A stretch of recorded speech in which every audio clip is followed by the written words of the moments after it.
Ang mga digmaan ng ika-21 siglo ay hindi lang isinasagawa sa mga pisikal na harapan at mga larangan ng labanan. Isinasagawa rin ng mga ito sa cyberspace. May mga nakatalagang hukbo ng mga elite na hacker at mga unit ng cyber warfare na nagsasagawa ng iba't ibang uri ng opensiba at depensibong digital na operasyon mula sa paniniktik, pagkagambala sa infrastruktura at digmaang pang-impormasyon laban sa mga kaaway. Maraming pangunahing kapangyarihan ang kasali rito, kabilang ang Estados Unidos, China, Israel, at nagkakaisang kaharian. Karamihan sa mga bansang ito ay may mahigpit na limitasyon at patakaran sa pagre-recruit, pagsasanay, at paggamit ng kanilang mga eksperto sa hacking. Ang Rusya, gayunpaman, ay hindi sumusunod sa mga ganitong patakaran o moral na pamantayan. Ang Federal Security Service nito, FSB, ay aktibong kumukuha ng mga pinakamasasamang hacker.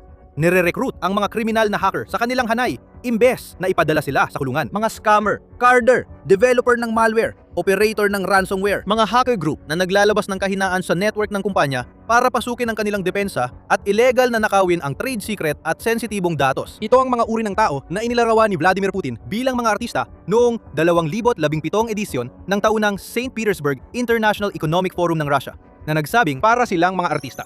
Kapag maganda ang kanilang pakiramdam, gigising sila sa umaga at magsisimulang magpinta ng kanilang mga larawan. Ganoon din ang mga hacker. Gigising sila sa umaga, magbabasa tungkol sa mga kaganapan sa pandaigdigang usapin at kung sila ay may makabayang pag-iisip, susubukan nilang tumulong sa tingin nilang tama sa laban kontra sa mga taong masama ang sinasabi sa Russia. Kapansin-pansin, sa mismong talumpating yon, sinabi ni Putin na hindi sangkot ang Russia sa hacking sa antas ng estado at hindi rin nila ito gagawin. Sinusubukan pa nga nilang labanan ito sa bansa. Pero tulad ng madalas kay Putin, isa itong lantad na kasinungalingan. Kahit tinatakpan ng Kremlin ang mga illegal nitong gawain, marami pa ring ebidensya laban dito. Hindi lang ito basta sangkot sa hacking na suportado ng estado. Ngunit walang pag-aalinlangan sa pagkuha ng mga hacker na may kasaysayan ng illegal at immoral na gawain na hindi ginagawa ng karamihan sa mga bansa sa kanilang cyber warfare operations. Sa Estados Unidos, pwedeng mag-apply ang cybersecurity experts bilang government hacker sa mga ahensya tulad ng Cybersecurity and Infrastructure Security Agency o Department of Homeland Security. Komplikado ang aplikasyon. May masusing background check at mahihirap na pagsusulit para mapili ang pinakamahusay. Sa China, mas pinipili ng gobyerno ang headhunting para makuha ang pinakamahusay na individual mula sa top IT companies ng bansa. Kahit sa mga bansang itinuturing na hindi gaanong mapagprinsipyo at mas korap tulad ng Iran at Hilagang Korea, may malinaw na proseso. Pwedeng tumulong ang militar sa pagre-recruit at pagsasanay ng mga mahuhusay na eksperto sa IT. Halimbawa, ang mga batang henyo ay maaaring alukin ng mga posisyon sa mga prestihiyosong paaralan ng agham at teknolohiya at ilagay sa mga masinsinang kurso sa computer programming. Nagkakaiba-iba ang mga pamamaraan, ngunit laging may mga tiyak na patakaran na sinusunod. Sa Russia gayunpaman, tila isa lang ang mahalagang patakaran. Huwag gagawa ng anumang laban sa estado. Basta sinusunod ng mga hacker ang patakarang yon at ang target nila ay ibang bansa. Hindi mga bangko, negosyo o Kremlin ng Russia. Pinapayagan silang gawin ang gusto nila at nakakalusot sila. May ilan na nabibigyan ng posisyon at benepisyo mula sa FSB. Ganito na ang kalakaran sa loob ng mga dekada simula noong mga unang araw ng internet. Noong dekada 90, may malawak ng komunidad ng hacker sa Russia. At marami sa kanila ay may tuturing na mga rebelde o malayang espiritu. Marami sa kanila ay laban sa sistema at handang gamitin ang kanilang kakayahan para isulong ang malayang daloy ng impormasyon. Tulad ng mga hacker sa ibang bansa. Ngunit may isang makasaysayang pangyayari na tuluyang nagbago sa muka ng Russian hacking scene. Ang ikalawang digmaang Chechen noong Agosto 1979. Ang mga Islamist Mujahideen na mandirigma mula sa Chechnya ay nagsagawa ng armadong paglusob sa Russian Republic ng Dagestan upang suportahan ang mga separatistang rebelde sa riyon. Inasahan nilang magkaisa ang Dagestan at Chechnya, pamunuan ng Islamic na gobyerno, at mapaalis ang lahat ng Ruso sa lugar. Nanhimasok ang pamahalaang Ruso at nagkaroon ng saglit na labanan kung saan nanaig ang lakas ng militar ng Russia laban sa mga rebelde at separatista. Maaaring dito na nagtapos ang labanan, ngunit noong Setyembre, 1979, nagkaroon ng serye ng pambobomba sa mga apartment sa 4 na lungsod sa Russia na nagresulta sa pagkamatay ng daan-daang sibilyan. Sa kabila ng ilang mga hindi pagkakatugma at misteryo sa paligid ng mga pangyayaring ito, pati na rin ang malinaw na kakulangan ng ebidensya na nag-uugnay sa pambobomba sa mga rebeldeng Chechen, ang punong ministro ng Russia noon, si Vladimir Putin mismo, ginamit ang mga insidenteng ito bilang dahilan para simulan ang malawakang pananakop sa Chechnya at ganap na kontrolin ang reyon. Dito nagsimula ang halos dekadang madugong labanan, nagdulot ng 10,000 kaswalti at nauwi sa pagkontrol ng Russia at pagtatatag ng sariling pamahalaan sa Chechnya. Habang ipinapakita ng Russian TV ang resulta ng pambobomba sa mga apartment, sinisisi ng mga pahayagan ang mga rebelding Chechen sa krimeng ito. Maraming Russian ang nagalit at lubos na sumuporta sa mga aksyong militar ng Kremlin. May ilan pang mas matindi ang suporta. Halimbawa, isang grupo ng mga hacker na tinawag ang kanilang sarili bilang Siberian Network Brigade ang nagpasya na simulan ang sarili nilang kampanya ng cyber warfare laban sa mga puwersang Chechen. Itinatag ng estudyante sa Tomsk Polytechnic na si Dmitry Alexandrov gumamit ang 7 miyembrong grupo ng simpleng hacking para manggulo sa mga website ng Chechen. Kadalasan, umasa sila sa Distributed Denial of Service o DDoS attacks, kung saan nagpapadala ng maraming request sa isang website para mapuno ang server at mapatigil ang operasyon. Nagsagawa rin sila ng defacement attacks, kung saan nakakakuha sila ng admin access sa ilang website at binabago ang itsura o nilalaman. Noong panahong yun, madalas iulat ng Russian media ang mga aksyon ng grupo, tulad ng pag-deface ng homepage ng Caucasus Center website. Naglalaman ng mensahe mula sa mga militanteng Chechen para sa followers, supporters at posibleng recruits. Samantala, iginiit ng Chechen media na dahil sa laki ng mga pag-ataking ito,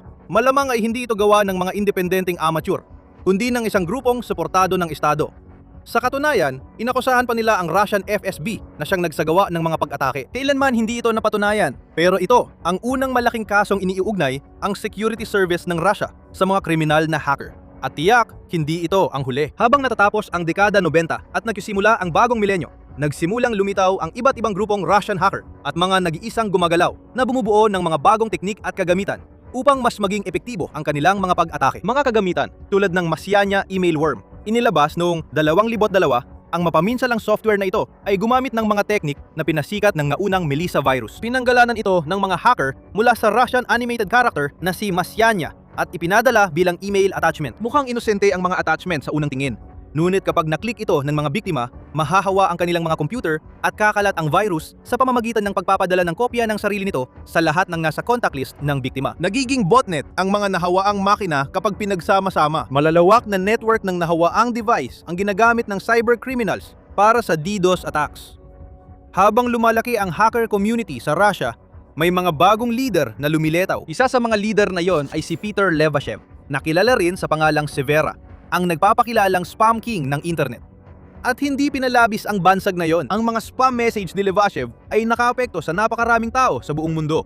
Sinumang may aktibong email account noong unang bahagi ng dekada 2000 ay malamang na nakatanggap ng kahit isa, kung hindi man daan-daan, na spam message na maaring matuntun pabalik sa taong ito. May-ari ng ilan sa pinakamalaki at pinakamakapangyarihang botnet sa mundo, si Severa ay umangat sa tuktok ng imperyo ng mga cybercriminal sa Russia dahil sa carding at spamming. At kumikilos siya ng hindi napaparusahan, maging ang pagbabahagi ng mga pampublikong listahan ng presyo at mga patalastas para sa kanyang mga serbisyo online. Malinaw na nakita ng mga autoridad sa Russia ang mga materyales at pwedeng aksyonan si Severa, pero hindi nila ginawa. Bago namin ipaliwanag, nanonood ka ng military show. Kung di ka pa subscribe, ngayon ang tamang panahon. Ngayon, ang dahilan kung bakit hindi basta-basta ikinulong ng FSB si Levashev ay dahil napagtanto nila kung gaano kapakinabang ang kanyang mga talento.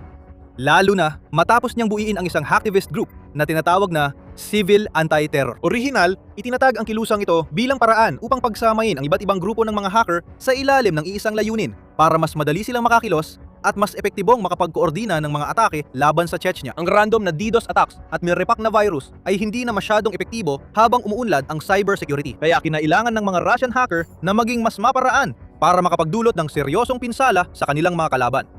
Sa ilalim ng paggabay ni Severa, nagsagawa sila ng isang matinding opensiba laban sa mga Chechen. Pagkatapos, nagsimula silang ilipat ang kanilang atensyon sa iba pang mga target na kaaway din ng Kremlin, tulad ng mga oposisyon na partido sa Russia, mga independenteng media site, at mga non-governmental organization, pati na rin mga bansang banyaga na critical sa pamumuno ng Russia. Para kay Severa, parang hindi mahalaga kung binubomba niya ng mensahe ang mga partidong pampulitika o nagpapadala ng mga spam na yumaman agad sa mga random na tao sa buong mundo.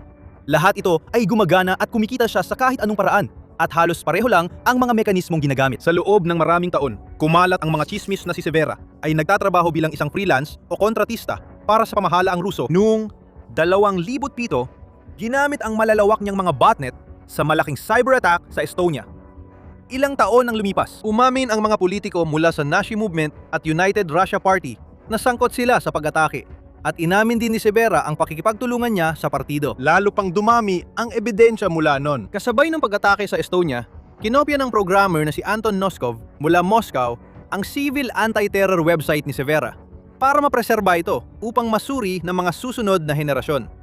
Tinanggal man ang orihinal, nanatili ang kopya ni Noskov. Noong Mayo 2007, tinawagan siya ng isang lalaki mula sa National Anti-Terrorist Committee ng Russia, sangay ng FSB, at sinabing interesado ang kanyang mga amo na makipagtulungan kay Severa at hiningi ang mga detalye sa pakikipag-ugnayan ni Severa. Dahil ayaw tumulong ni Noskov, Ibinahagi na lang niya ang kwento sa independenteng mamamahayag na nagbunyag na ang pangunahing ahensya ng seguridad ng Russia ay kumukuha ng masasamang hacker at si Levashev ay isa lamang prototipo. Sa mga sumunod na taon, marami pang kwento ang lumitaw tungkol sa mga grupong kriminal na hacker at mga partikular na individual na nilapitan ng FSB, hindi para parusahan sa kanilang mga krimen, kundi para gantimpalaan ng mga lihim na kasunduan mula sa gobyerno. Bagamat magkakaiba ang detalye, maraming kwento ang may parehong daloy. Sumisikat ang mga kriminal na hacker dahil sa illegal nilang gawain, gaya ng pagnanakaw ng credit card, spam operations, pagbuo ng mga botnet, pag-hack ng malalaking website, DDoS attacks, at pagpapakalat ng malware at mga virus. ganito nila pinatunayan ang kanilang kakayahan. Marami ang lumipat sa paggawa ng mga pag-ataking may motibong politikal, maging laban man sa mga website ng Chechen, sa mga bansang NATO, sa Ukraine, o sa iba pang target. Ganito nila ipinapakita na pareho ang ideolohiya nila at ng gobyerno. Kapag nakita ng FSB ang mga hacker na mukhang may pambihirang kakayahan at mga interes na tugma sa kanila, kinokontak nila ang mga ito. Minsan ay nag-aalok sila ng impormal o lihim na pakikipagtulungan. Pero may mga pagkakataong direkta nila silang nire-recruit sa lalo pang lumalaki at lumalakas na hukbo ng mga hacker ng ahensya. Panalo ito sa lahat. Nakikinabang ang mga hacker sa proteksyon ng gobyerno at kalayaan sa pag-uusig, kaya tuloy ang kanilang iligal na gawain. Nakukuha rin nila ang prestihiyo, pera at kapangyarihan mula sa pagtatrabaho para sa Kremlin. Samantala, ang Estado ay nakakagamit ng ilan sa mga pinakabeterano at eksperto sa mundo ng cybercrime para gawin ang kanilang mga utos, kasama ang lahat ng kanilang handang gamitin na botnets, malware at kriminal na infrastruktura para magsagawa ng mga opensibong operasyon at information warfare laban sa kanilang mga kaaway, lokal man o internasyonal. Dahil palihim ginagawa ang marami rito, napapanatili rin ng Estado ang kakayahang kapanipaniwalang itanggi ang pagkakasangkot nito. Sa huli, kapangyarihan pa rin ang nasa Kremlin. Kung sakaling mawalan ng silbi ang mga kinuhang cyber mercenary nito, madali silang mapapanagot ng FSB. Kabilang na rito ang pagsasampa ng kaso, pagkakakulong at pampublikong kahihiyan. Ganon ang nangyari kay Dmitry Dukachev, na kilala rin sa alias na Forb. Si Forb ay taga-maliit na bayan na maagang nasangkot sa hacking. Mahilig siyang mag-video games at nahack niya ang lokal na internet provider para sa libreng internet. Mahilig din siyang magdokumento ng kanyang gawa sa pamamagitan ng blog, artikulo at pagbabahagi ng detalye ng karera sa cybercrime sa mga panayam. Noong 2002, nagsimula siyang magtrabaho sa isang Russian hacking magazine habang pinapatakbo ang isang carding operation. Madalas niyang ipagyabang ang pag-hack niya sa mga website at kalaunan lumipat siya sa Moscow para mamuhay ng marangya gamit ang kinita sa pag-hack. Isang gabi, sina Forb at ilang kaibigan niya ay nagtangkang sirain ang mga surveillance camera sa kabisera ng Russia pero naharang ng mga pulis. Isa sa mga pulis ay nagtatrabaho sa FSB at kinausap si Forb. Dito nagsimula ang kapwa kapakipakinabang na ugnayan. Sa mga sumunod na taon, naging aktibong katuwang ng ahensya si Forb hanggang sa umangat siya bilang empleyado. Sa Center for Informational Security ng FSB, inatasan siyang magbantay, maghanap, at kumuha ng iba pang mga cybercriminal na sa tingin niya ay may kakayahan at pag-iisip na kailangan para suportahan ng mga cyber operation ng Estado. Ginamit niya ang oras niya sa pagsuyod ng hacker forums, pagbabasa ng post ng iba, at paghahanap ng talentadong makabayang tao bago mag-alok sa kanila ng pakikipagtulungan sa Kremlin. Iniulat na ginawa niya ito ng mahigit isang dekada. Kumuha ng hindi matukoy na dami ng kriminal na hacker noon. Pero noong 2016, naging pabigat na si Forb kaysa pakinabang sa FSB. Inaresto siya, inakusahan ng paglipat ng lihim na impormasyon sa US, at kinasuhan ng pagtataksil. Ipinaglaban niya ang pagiging inosente, sinabing scapegoat lang siya, at posible ito base sa record ng Russia. Ngunit hindi ito sapat para mailigtas siya sa 6 na taong pagkakakulong. Makatuwirang gawing babala sa ibang hacker ang kwento ni Forb na gustong makipagtulungan sa gobyerno. Sa kabila nito, marami pa rin ang tumanggap ng alok mula sa FSB kapag iniaalok. Sa mga dekada mula nang maaresto si Forb, maraming naitalang insidente at marami pa, tiyak, na hindi na itala na kinasasangkutan ng mga hacker at grupong may hindi opisyal na kasunduan sa pamahalaan ng Russia, gamit ang kanilang kakayahan sa mga operasyong gaya ng panghihimasok sa eleksyon sa kanluran at pag-hack sa mga website ng Ukraine sa digmaan ng dalawang bansa. Pagpapalaganap ng digital na propaganda, pagnanakaw ng sensitibong impormasyon, at mga pag-ataking pang-inyikil gaya ng ginagawa ng grupong hacker na Evil Core sa pamumuno ni Maxim Yakubets. Madalas siyang inilalarawan sa Russian media bilang hacker na nagnakaw ng $100 milyong at nagmamaneho ng Lamborghini sa Moscow nang walang panganib na maaresto. Bakit? Dahil napangasawa niya ang anak ng dating mataas na opisyal ng FSB. Nagamit nito ang impluensya para protektahan ang Evil Core laban sa pag-uusig at mapasama ito sa ahensya. Maraming ulat na nagsasabing inatasan ng FSB ang Evil Core na magsagawa ng digital na paniniktik at agresibong cyber attacks laban sa mga bansang kasapi ng NATO sa mga nagdaang taon. Kapalit nito, nabigyan ng daan ng grupo sa malawakang money laundering, panghingikil, ransomware at malakihang pagnanakaw.